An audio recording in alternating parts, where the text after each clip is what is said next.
பூஞ்சோலை மாணவர்கள் அனைவருக்கும் வணக்கம்.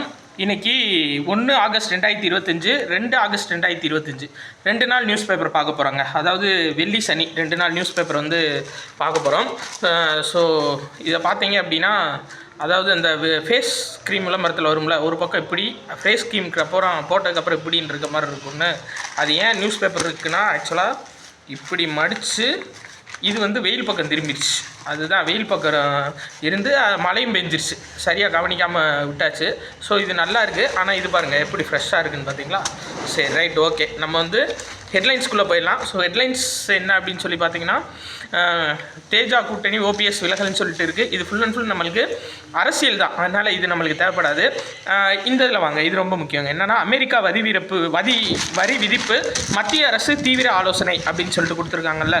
ஸோ ஆக்சுவலாக என்ன அப்படின்னா, இந்தியாவோட பொருட்கள் எல்லாத்துக்குமே வந்து 25% வந்து வரி விதிச்சிருக்காங்க. இது ஆகஸ்ட் 1ன்னு கொடுத்துருக்காங்க.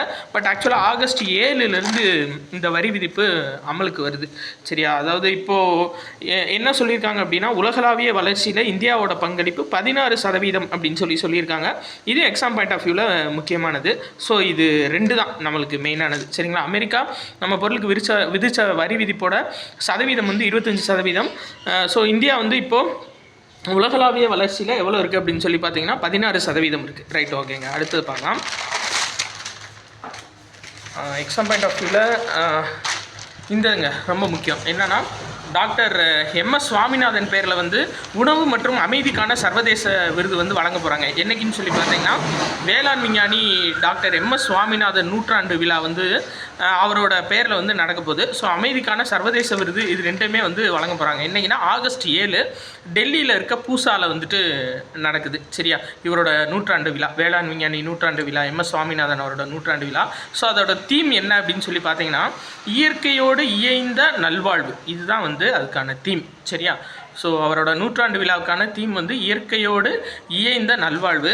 இதில் வந்து அவருக்கு தபால் தலை வெளியிடுறாங்க, ப்ளஸ் 1000 ரூபாய் நாணயம் வந்து வெளியிட போகிறாங்க அவருக்காக. சரியா? அப்போ இது ரொம்ப முக்கியம். டாக்டர் எம்எஸ் சுவாமிநாதன் பேரில் எத்தனை ரூபாய் நாணயம் வந்து வெளியிட போகிறாங்க, அவர் உருவம் பொறித்த நாணயம் அப்படின்னா 1000 ரூபாய் நாணயம். அதே மாதிரி இந்தங்க, அதாவது எம்எஸ் சுவாமிநாதன் ஆராய்ச்சி நிறுவனத்தின் தலைவர் பேர் என்ன அப்படின்னா டாக்டர் சௌமியா சுவாமிநாதன். சரியா? இதையும் ஞாபகம் வச்சுக்கோங்க. Right, okay. அடுத்தது பார்க்கலாம். வேறு அந்த விருது வழங்கினவங்க பேர் இனிமேல் தான் சொல்லுவாங்க. ஸோ அது பேர் வந்து அறிவிச்சதுக்கப்புறம் பார்த்துக்கலாம். வேறு இதில் எக்ஸாம் பாயிண்ட் ஆஃப் வியூவில் பார்க்கணும் அப்படின்னா, இந்தங்க சென்னை உயர்நீதிமன்ற நீதிபதியாக டி வினோத்குமார் அப்படின்றவர் பதவி ஏற்றிருக்காரு. நம்ம இதில் எக்ஸாம் பாயிண்ட் ஆஃப் வியூவில் பார்க்க வேண்டியது, இப்போது சென்னை உயர்நீதிமன்றத்தோட தலைமை நீதிபதி யார் அப்படின்னா எம் ஸ்ரீவஸ்தவா. சரி, அதே மாதிரி தமிழ்நாடு அரசு தலைமை வழக்குரைஞர் பேர் PS ராமன். இப்போ கரண்ட்டாக உயர்நீதிமன்ற நீதிபதிகளோட எண்ணிக்கை அதிகபட்சம் எவ்வளோ இருக்கலாம் அப்படின்னா, சென்னையை பொறுத்தவரை சென்னை உயர்நீதிமன்ற நீதிபதிகளோட எண்ணிக்கை அதிகபட்சம் எவ்வளோ இருக்கலாம்னா 75 பேர் இருக்கலாம். ஆனால் இப்போ கரண்ட்டாக 56 பேர் இருக்காங்க. இன்னும் 19 பேர் வந்து நியமிக்கப்படணும். சரியா? இதுதான் நம்மளுக்கு எக்ஸாம் பாயிண்ட் ஆஃப் வியூவில். இதே வந்து உச்சநீதிமன்றத்துக்கு அப்படின்னா மொத்தம் 34 பேர் இப்போ கரண்ட்டாக 2025 படி இருக்கலாம். இது நம்ம வந்து இதில் கேட்டிருந்தோம், நம்ம ஓயாத அலைகள் டெஸ்ட் பேட்சில் வந்து கேட்டிருந்தோம். ஸோ கரண்ட்டாக 34 பேர் உச்சநீதிமன்ற நீதிபதிகளாக இருக்கலாம், தலைமை நீதிபதி உட்பட. சென்னை உயர்நீதிமன்ற நீதிபதியாக அதிகபட்சம் எவ்வளோ இருக்கலாம், எத்தனை பேர் இருக்கலாம் அப்படின்னா 75 பேர், சென்னை உயர்நீதிமன்ற தலைமை நீதிபதி உட்பட. சரிங்களா? Right, okay. அடுத்தது பார்க்கலாம். வேறு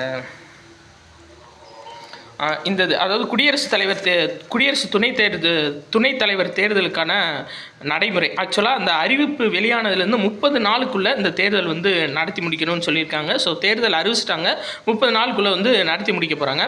ஆக்சுவலாக குடியரசு துணைத் தலைவர் பதவிக்கான தேர்தல் அப்படின்ற அரசமைப்பு சட்டப்பிரிவு என்னன்னா 66(1). சரி, அதை ஞாபகம் வச்சுக்கோங்க. குடியரசு துணைத் தலைவர் பதவிக்கான தேர்தல் அப்படின்றது அரசமைப்பு சட்டத்தோட பிரிவு 66(1). சரியா? ஆக்சுவலாக எவ்வளோ பேர் ஓட்டு போட போகிறாங்க அப்படின்னா 543 உறுப்பினர்கள், நம்ம மக்களவை உறுப்பினர்கள், ப்ளஸ் 245 மாநிலங்களவை உறுப்பினர்கள் வாக்களிக்கணும். ஆனால் மாநிலங்களவையில் வந்து 5 உறுப்பினர்கள், 5 MP பதவி வந்து இப்போ காலியாக இருக்குது. ஸோ நம்ம வந்து இப்போது வாக்களிக்க போகிறவங்களோட எண்ணிக்கை 782 அப்படின்னு சொல்லி போட்டிருக்காங்க. நம்மளுக்கு அந்தளவு தேவையில்லை. நம்மளுக்கு இதுதான், இந்த ஆர்டிகிள் தான் ரொம்ப ரொம்ப முக்கியமானது. ப்ளஸ் அறிவிக்கப்பட்ட எத்தனை நாளுக்குள்ளே தேர்தல் நடத்தணும் அப்படின்னா 30 நாளுக்குள்ளே தேர்தல் நடத்தணும். சரிங்களா? சரி, ரைட், ஓகே. அடுத்தது பார்க்கலாம்.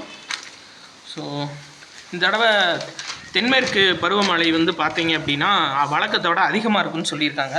ஸோ பார்ப்போம் என்னன்னு சொல்லி பார்ப்போம். ரைட்டுங்க.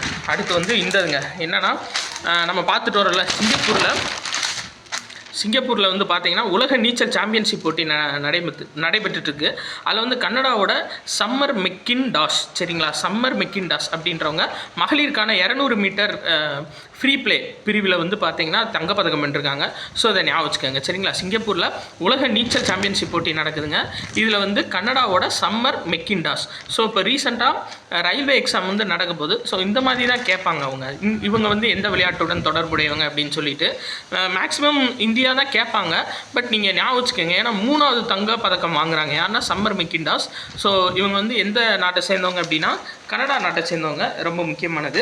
அதே மாதிரி பார்த்தீங்கன்னா இத்தாலியோட நிறுவனம் இந்த இருக்குது பார்த்தீங்களா, இவேக்கோ அப்படின்ற நிறுவனத்தை வந்து டோட்டலாகவே டாட்டா வாங்க போகிறாங்கங்க. இது ரொம்ப முக்கியமானது சரிங்களா. ஏன் அப்படின்னா அதிகமான ரூபாய்க்கு ஒரு வெளிநாட்டு நிறுவனத்தை கையகப்படுத்த போகிற இந்திய நிறுவனம் டாட்டா சரியா. எவ்வளோ அப்படின்னா 380 கோடி யூரோ, அதாவது 38,240 கோடி டாலருக்கு வந்து பார்த்தீங்கன்னா இந்த இவாக்கோ வந்து பார்த்தீங்கன்னா டாட்டா வாங்க போகிறாங்க. ஆக்சுவலாக இதுக்கு முன்னாடி ஜாகுவார் லேண்ட் ரோவர் இது ரெண்டுமே இப்போ டாட்டாட்ட தான் இருக்குது சரிங்களா. ஜாகுவார் லேண்ட் ரோவர் ரெண்டுமே டாட்டாட்ட தான் இருக்குது. பட் இது வந்து 230 கோடி டாலருக்கு தான் வாங்கியிருக்காங்க. இதுதான் அதிகபட்சமாக இருந்துச்சு. ஆனால் இப்போ 380 கோடி யூரோக்கு வாங்குறாங்க அப்படின்னா 38,240 கோடி யூரோக்கு 100% வாங்கிட்டாங்க. அதான் மெயின், அவங்களோட 100% பொது பங்குலையும் வாங்கிட்டாங்க. ஸோ டாட்டா இப்போ ரீசெண்டாக எந்த நிறுவனத்தோட பங்குகளை கைப்பற்றிருக்காங்க அப்படின்னா இவாக்கோ ட்ரக்கு சரிங்களா. அது நீங்கள் பார்த்தீங்கன்னாவே தெரியும், நிறைய கேம்ஸ்லேயும் இந்த பேர் போட்டே வரும் இவாக்கோ அப்படின்னு சொல்லிட்டு. இத்தாலி நிறுவனம் அது. ரைட், ஓகேங்க. இது முடிஞ்சு அடுத்த 2ஆம் தேதி நியூஸ் பேப்பர் பார்க்கலாம்.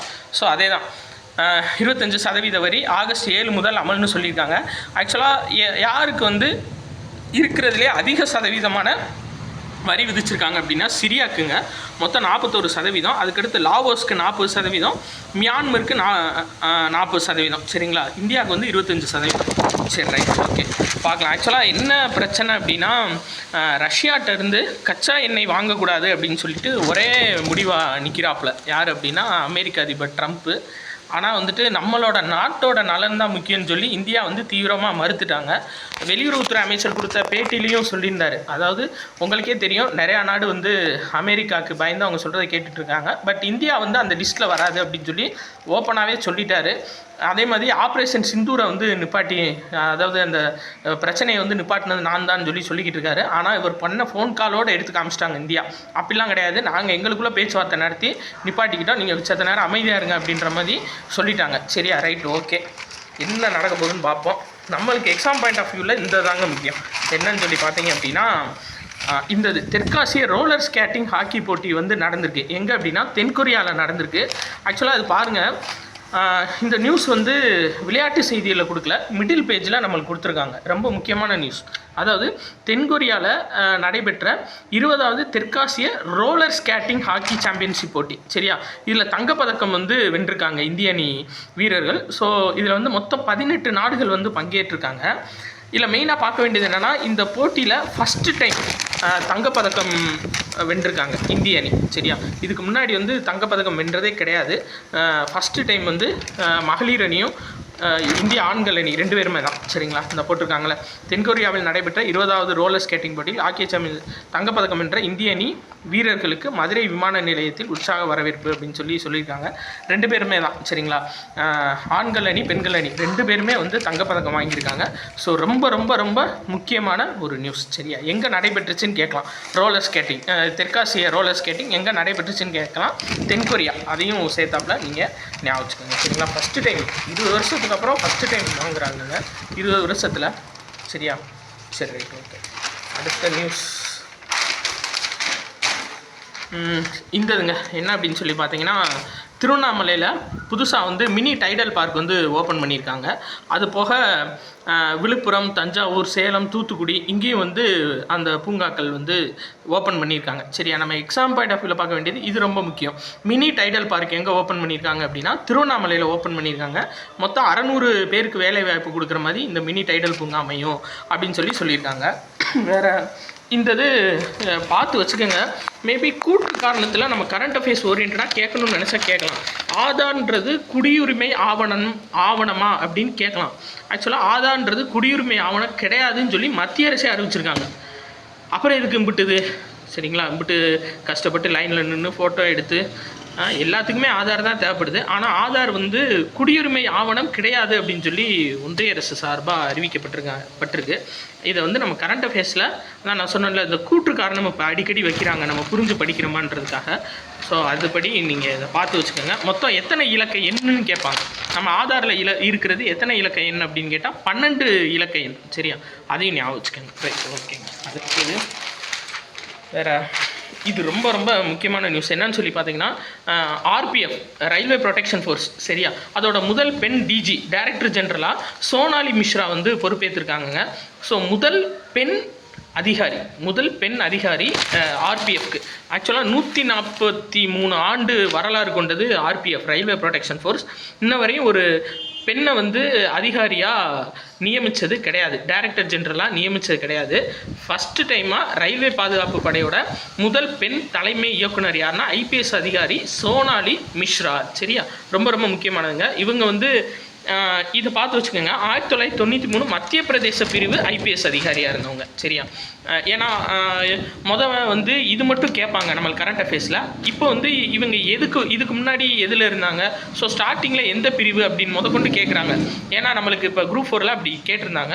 ஸோ அதனால் ஞாபகம் வச்சுக்கோங்க. சரிங்களா, அதாவது சோனாலி மிஸ்ரா இவங்க வந்து 1993 மத்திய பிரதேச பிரிவு ஐபிஎஸ் அதிகாரி. சரியா, வேறு மத்திய பிரதேச போலீஸ் அகாடமியோட இயக்குனராக இருந்திருக்காங்க, சிபிஐயில் இருந்திருக்காங்க, எல்லை பாதுகாப்பு படை, இது எல்லாத்துலேயுமே அவங்க இருந்திருக்காங்க. இப்போ வந்து ஆர்பிஎஃபோட டைரக்டர் ஜெனரலாக சோனாலி மிஸ்ராவை நியமிச்சிருக்காங்க. ரைட், ஓகேங்க. அடுத்து வேறு இந்த இதில் இது கொஞ்சம் முக்கியமாக பார்த்து வச்சுக்கோங்க. மருந்துகள் மற்றும் அழகு சாதன பொருட்கள் சட்டம் எப்போ அப்படின்னா 1940. Right, okay. அதாவது டெங்கி ஆல் அப்படின்னு சொல்லிட்டு புதுசாக டெங்குக்கான ஒரு தடுப்பூசி வந்து பரிசோதனையில் போயிட்டுருக்குங்க. சரியா, அது ரொம்ப முக்கியம். சரியா, டெங்கி ஆல் அப்படின்ற பரிசோதனை வந்து போயிட்டுருக்கு. நம்ம இந்திய மருத்துவ ஆராய்ச்சி கவுன்சில் இதை வந்து செஞ்சுட்டு வராங்க. சரியா, இந்திய மருத்துவ ஆராய்ச்சி கவுன்சில் வந்து இந்த தடுப்பூசி பரிசோதனையை பண்ணிட்டு வராங்க டெங்குக்காக. ஸோ அது பேர் என்னென்னா டெங்கி ஆல். ரொம்ப ரொம்ப முக்கியம், ஞாபகம் வச்சுக்கோங்க. சரியா, ரைட். அடுத்து வந்துருச்சுங்க.